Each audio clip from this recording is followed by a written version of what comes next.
als je het gaat zitten gamen, dan dat is slecht voor je ogen. Lezen is misschien wel net iets beter. Je leert er ook wel eens wat van.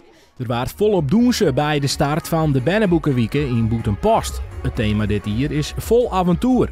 Er stieren bij OBS de Mierskip een soort activiteiten klaar en er waar vanzelfs een stukje voorlezen. Heel voorzichtig stuurt hij de onderwaterjeep door het gat. Nou ja, het is sowieso echt leuk dat we hier dat we onze school het sowieso doet. En lezen is ook gewoon, het blijft leuk en de kinderboekenweek is gewoon leuk. Ik vind het wel leuk, want nu gaan ook wel meer mensen lezen en lezen is wel goed voor je.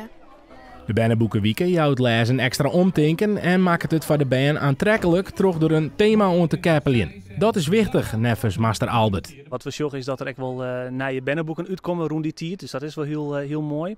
En wat we ook zorgen is dat als we wat extra omtinken jouwen om de boeken, wat we eens altijd al wel doorgaan, maar nou krijgt nog wat meer.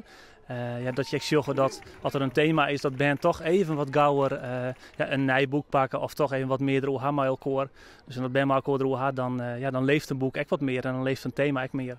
Lezen wordt heel iets minder populair onder band, maar om het stimuleren te blijven draait het benamen om het goede boek bij het goede band.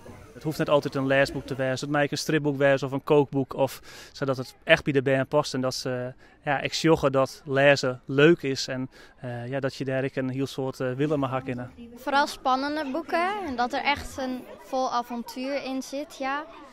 En gewoon dat er een probleem is en dat ze die dan gaan oplossen. Zelf ook een app waarbij ik kan bijhouden welke boeken ik heb gelezen, dus dat is ook wel leuk. Dus ik heb bijvoorbeeld de serie van Goverdal heb ik helemaal gelezen.